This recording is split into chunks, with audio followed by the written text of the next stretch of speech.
Hello and welcome back to Underscored, a podcast brought to you by Young Voices. I am your host, Stephen Kent, and today we have another interview that was taken at FreedomFest 2019 in Las Vegas.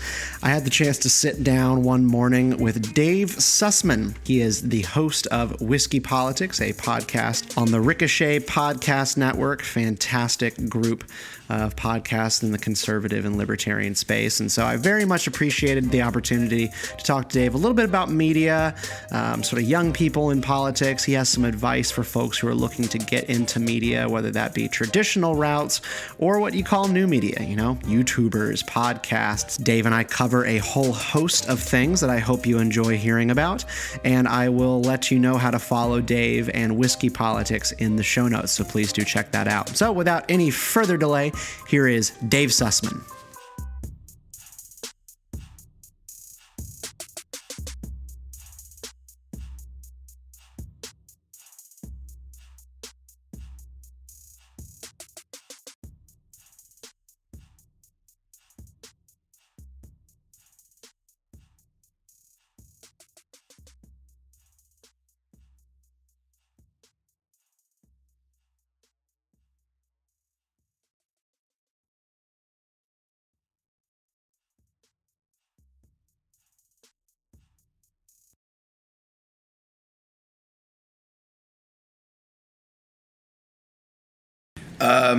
It's really interesting because I'm usually the interviewer, so now I'm talking about myself. It's always the script has been yes, on you, it has been turned.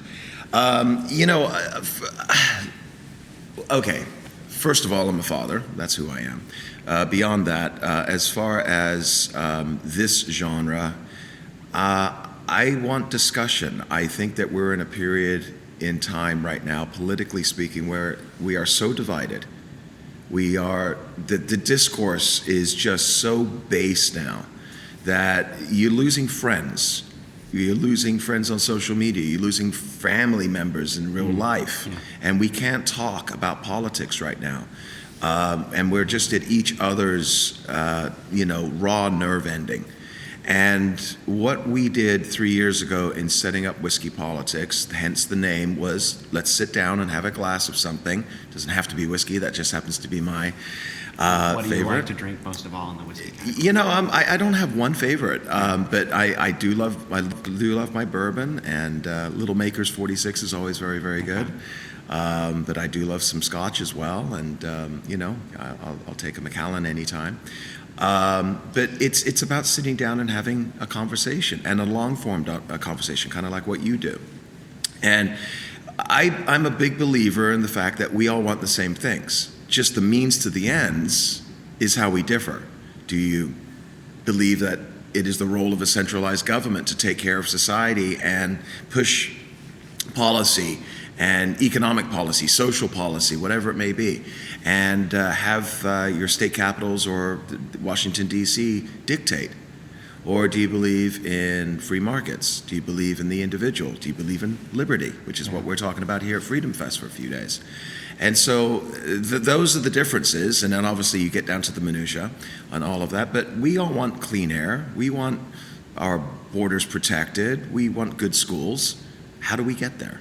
And that's the key. Yeah, I think really at the end of the day, it comes down to the politics of coercion. Whether or not I think we all want certain things for people. We want people to be happy, and then the big question is whether or not they should be made to be a certain way. Yes. Or we should allow it to happen naturally. I always reference Star Wars Episode 2 here because I'm a big fantasy junkie, and there's Empire. Yeah. Oh, so this would actually be Attack of the Clones, the least good of all the Star Wars movies, definitely.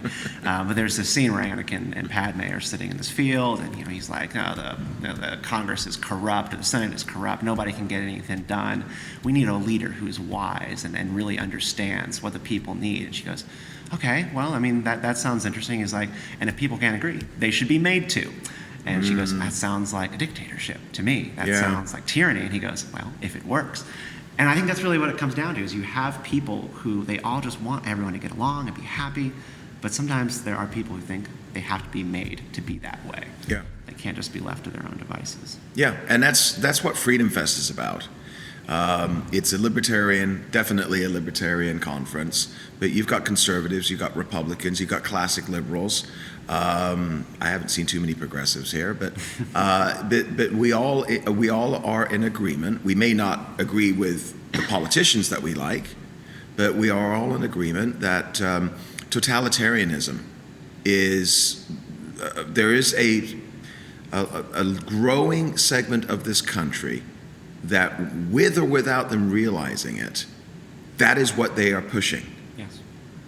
That is what they're pushing. Where everybody, I don't know when this is going to be broadcast, but the news this week is the Squad, right? The Ilhan Omar, Alexandria Occasional Cortex, that whole crew, right? Yeah. And they are now the face of the Democratic Party. And I've got friends of mine who are Democrats who are saying, yeah, this is getting really, I'm really uncomfortable. I've got Jewish Democrat friends that, Ilhan Omar, she just came out with the BDS movement thing today. She wants to pass a bill supporting BDS. Do you think Americans are exasperated with the practice of democracy? And I really mean that across the political spectrum. Do you think that by and large people are very tired of the back and forth and want clear and decisive leadership? And I'm referring to the president, I'm referring to the Squad. They want someone to just make things work a certain way. I think it goes deeper than that, if allow me, if you will. I think not enough people care. I don't think enough people are engaged. I think the very few of us relative to the population that give a darn about what is going on in state capital and DC and culture and the leftist march through the institutions over the past 75 years that has yielded people like the Squad. We're deeply concerned. We're worried. We're fighting back. You've got the activists on the left side as well that have their beliefs. But 90% of the rest of the people, they just want to drive home from work, turn on The Bachelor, fall asleep to 37 seconds of political news on their local news, which, in my opinion, most of which is biased anyway. That's how they form their political opinions today. And they're not engaged. They don't care. They look at it all. Quite frankly, a lot of them are very insecure about learning about it because they don't think they have the wherewithal to really do understand I think it. the founders understood that about people, and that's why we have representative democracy, because it was supposed to be certain outsourced to a certain extent. To people who would there's a lot consider of your truth to interests. that. Yeah, we're not supposed to be engaged in politics as much as we are. We're on complete overload. It's always been a sport, and as long as I've known it, and this is before the internet, I don't want to age myself, but I used to live in this city, and I was working on different political campaigns. And so for me, politics has always been something I've had an interest in. Sure. The quadrennial election, the presidential election, for me is the Super Bowl, the Stanley Cup, the World Series all wrapped up in one. Yeah, seriously. Right? But unfortunately today, because of our 24/7 media, and it wasn't always this way. It's only been this way for really the past 20 years, when we started having cable news 24/7, okay? It's now a perpetual election cycle. Okay, the day after November the 6th, 2018, it was now all about 2020, and it's the horse race. And I can't watch most cable news. I've got a countdown ticker on one of my browsers right now at CNN for their next debate, which is like an entire week. We have to watch a 7-day ticker countdown because that's apparently all we care about.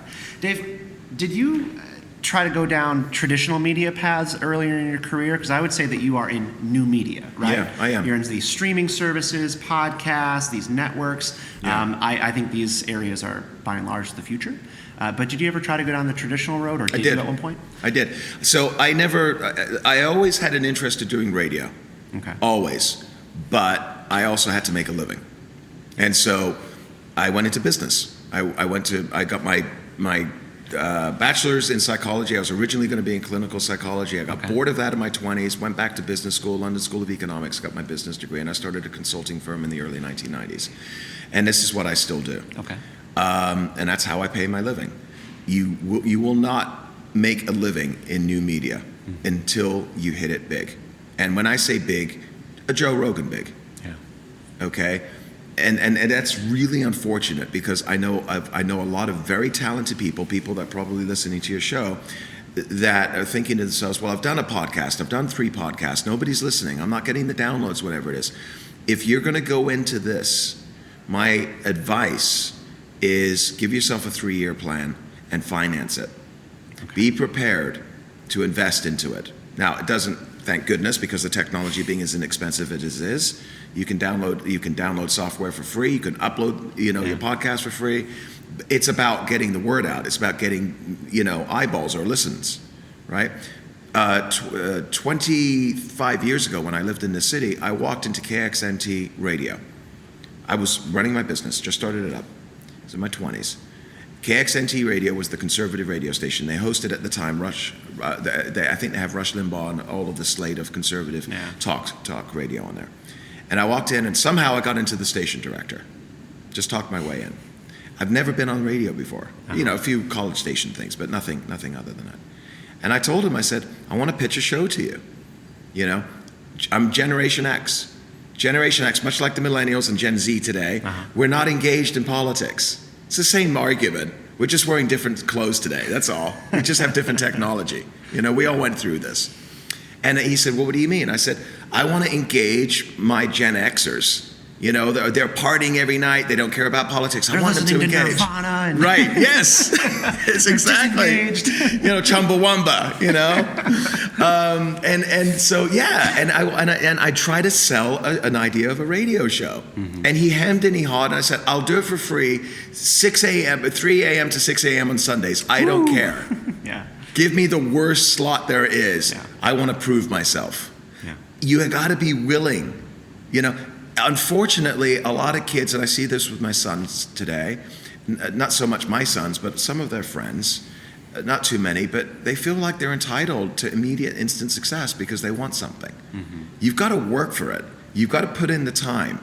Everybody thinks they are somebody because they have an audience, which is just called their friends. We used to call that our family, our friends, our network, and now I think everybody social media in some way has considered themselves to be an influencer of sorts. I mean, they've even, marketers have now changed some of their tactics to thinking about, I want blue checkmark people promoting our products, to the idea of micro-influencers, where if you have at least 2,000 followers on Instagram, someone might actually pay you to do product placement, and this is real. And that's because everybody is now a brand.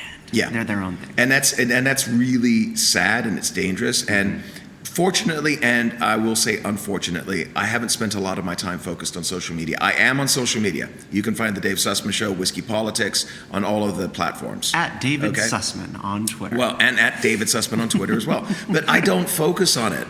I'll post something once or twice a day. I'll take a look at some of the folks that I follow to see what's going on in the news. But I've got friends of mine in social media that are influencers. Okay, we just had Scott Prescott on, Pressler on. He was just at the White House social media thing that just happened last week. The influencers. Mm-hmm. Okay, he's got millions of followers, and they pay him, and he's on Instagram and this and that. But you're 24/7 looking at your phone, retweeting and doing this and doing that. Yeah. I've got a life to live. I'm not good at it, and that's my one weakness. Well, so I feel like something that you're kind of saying without saying it is that you have to be focused on creating content and getting work done. You do, and not just building up this idea of who you are. Because I could do a lot more. But it goes hand in hand though. So you have to have somebody dedicated to that to build your brand if you are going to build a brand. Yeah. And I don't have the wherewithal or, quite frankly, the interest in spending all my time scrolling. Yeah. Okay? I go on Facebook once or twice a day. I check it. I do my Twitter. I do this. But it's no more than 10, 15, 20 minutes a day at most. Yeah.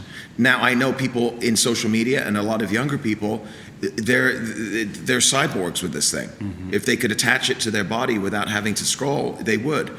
And you need to do that today to build that brand. So I'm saying, unfortunately, because I don't have the wherewithal or the interest to do that. But if I need to, and I probably will. I was just talking with a friend last night about it. I'm probably going to have to start paying somebody to do that. Yeah, and this is what I tell our young people at Young Voices all the time, which is, look, I know some of you maybe don't want to be on Twitter, like you think you're above it, but you gotta be. You can't, in some cases, I can't book people for media interviews if they don't have a Twitter following. Yeah. They could have an article in the New York Times that did really well, and then when the producer for Fox reaches out, Yeah. and they go, so we'd like to have this person on, and then they look at their Twitter profile and they have 2 followers, and it's not going to work. It's boom, bad. So I'll share a quick story with you real quickly, because somebody was talking to me about going on Fox Nation, which is Fox News is Netflix for conservatives. Yeah. And the History And I Channel. was talking about it, and I was talking with John Fund, National Review. He's here this week. In Yeah. fact, I'm going to be interviewing him later today. He's been on my show several times. And I know that if I had another 0 or 2 zeros behind my Twitter count, you know, I don't even know what I'm at, 6,000, 7,000, something like that. It's like, again, I don't spend any time on it. Yeah. Okay? And so, you know, the fact that I have anybody following me, because I'm not producing a lot of content on Twitter. My stuff is on America's Voice News. It's on my podcast. It's on my radio show. It's, you know, I do a 3-hour radio show as well, I forgot to mention, okay, at Real Side Radio, it's called. So people find me from that and they'll follow me, but I'm not. So Fox Nation, they want a Tommy Lahren because she's got 600,000 followers or whatever the numbers are. Right? Yeah. And so that's why I probably will need to start diverting some of my resources into having somebody, because I'm not going to do it, I don't have it, to start building that. Yeah. Oh, it's important. People have to be working on building, and you have to find the balance between spending all this time building up this idea of you versus actually marketing yourself. Can I make a suggestion? Yeah. Okay? Because one of the things that I find to be extremely dangerous is that there's a lot of people in conservative and democratic politics that they share too much on social media, and they get themselves in trouble. And remember, not every thought that you have is a diamond that needs to be shared with the world, and sometimes it can come back and it will hurt you for life. It will hurt your career. If you're punching out that tweet and you have any reservations about whether or not it is worth it, it's not worth it. First rule, if in doubt, don't. Yeah, if in doubt, don't. I say that all the time. So how does writing factor into some of the work that you do? Do you do much writing, opinion work? I do.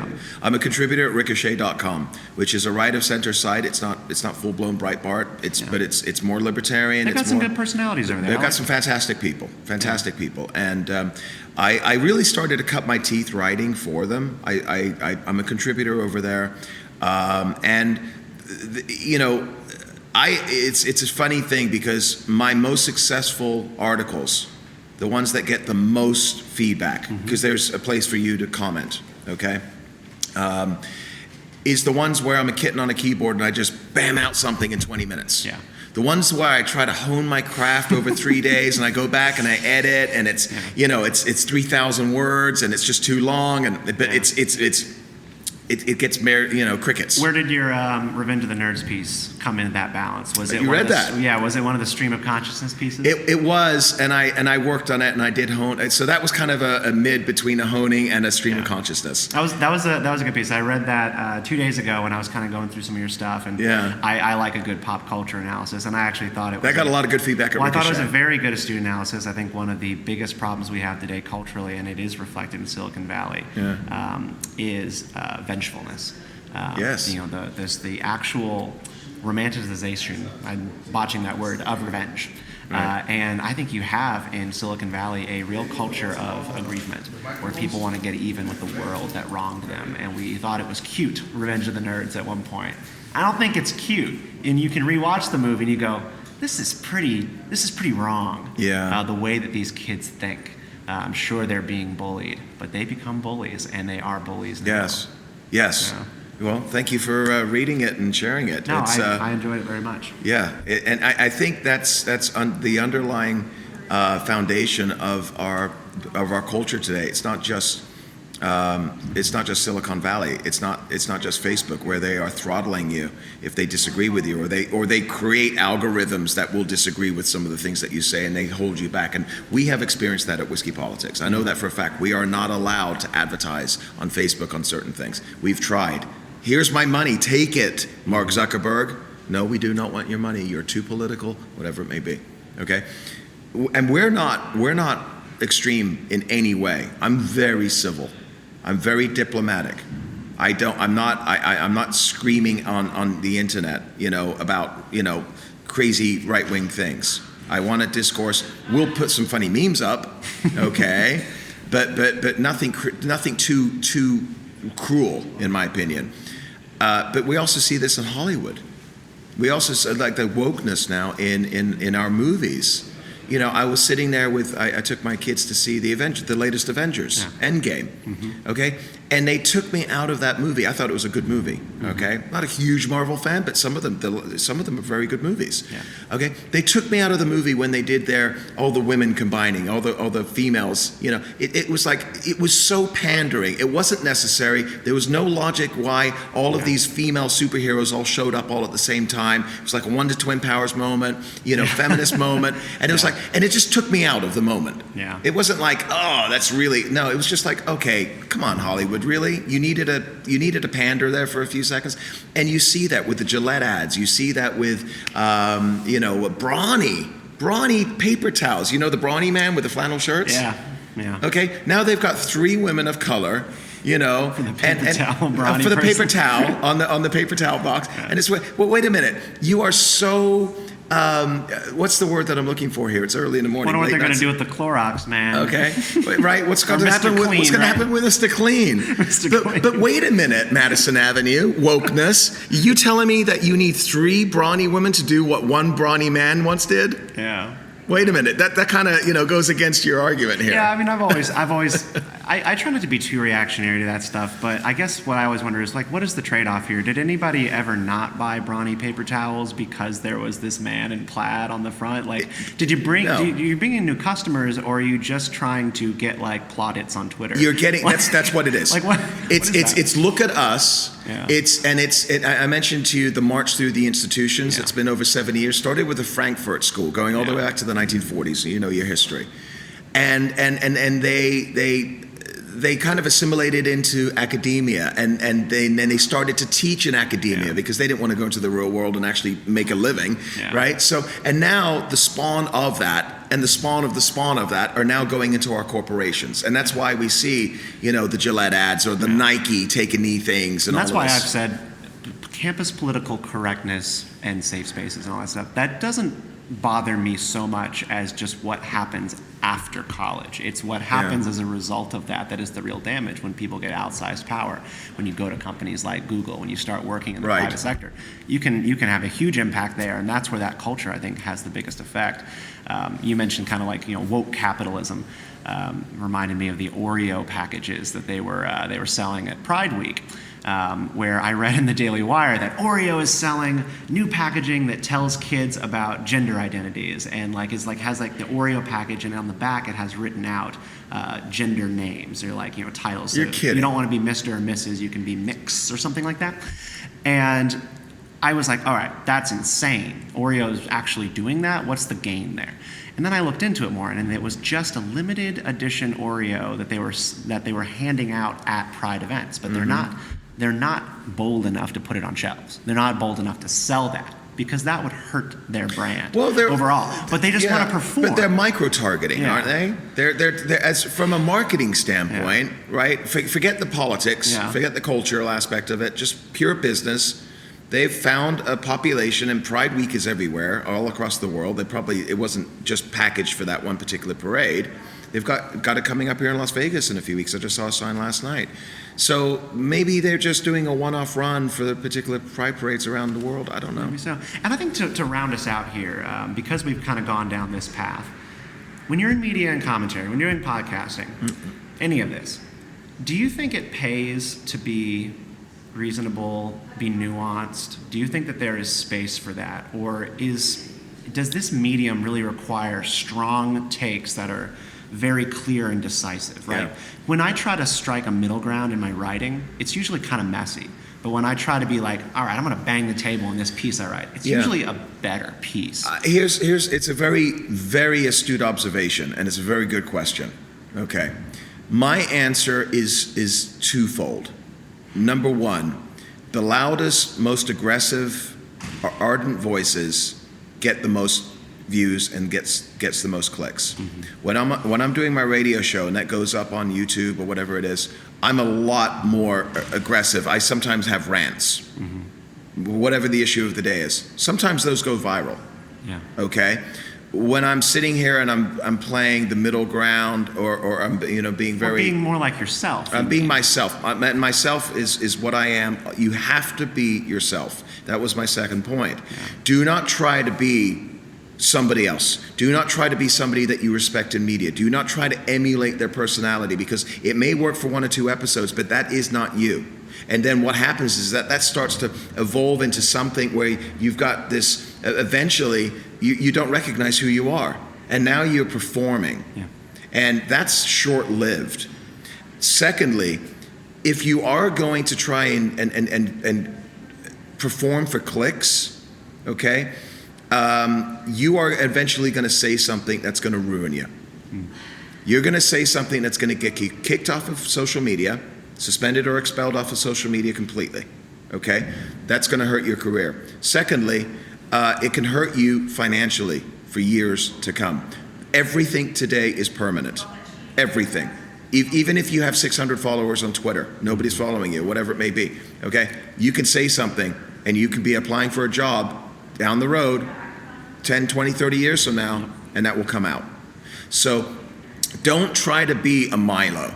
Don't try to be the aggressive guy that you see and you're thinking, okay, I just need to be more like them so I can get clicks. If you've got good content, if you've got a good voice, and I'm not just talking about vocally, I'm talking about voicing opinion and having a thought. I can be aggressive without being rude. I don't have to insult people, and I could still get my point across. When you see me in the radio show, my hands are waving everywhere because we did a whole thing. I was talking with John Stossel yesterday about, the death of blue cities around the country. Seattle is dying. There was a documentary on that. And it's also in Los Angeles and San Francisco. And these cities have been run by Democrats more or less for 80 years. And we're now seeing defecation in the streets and needles. I'm very opinionated about this. I went to Dodger Stadium last week to see Paul McCartney. It's disgusting down in downtown Los Angeles. It's horrible. Yeah. What are they doing? Well, they want more money. So I go into this and I'm very opinionated about it. But I'm not going to say anything that's in any way going to insult somebody. We may disagree, but you have the right to your opinion. And B, I'm not going to cause myself any damage because of social media, the way things are said today. They can already be taken out of context.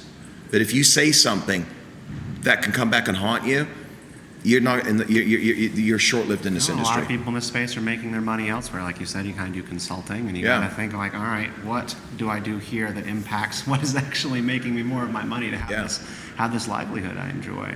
Yeah, it's quite a balance. And it is a balance. There's no way around working at it, honing your craft. Mm-hmm. This is what you help folks do. Okay? You got to hone your craft and you just got to do it.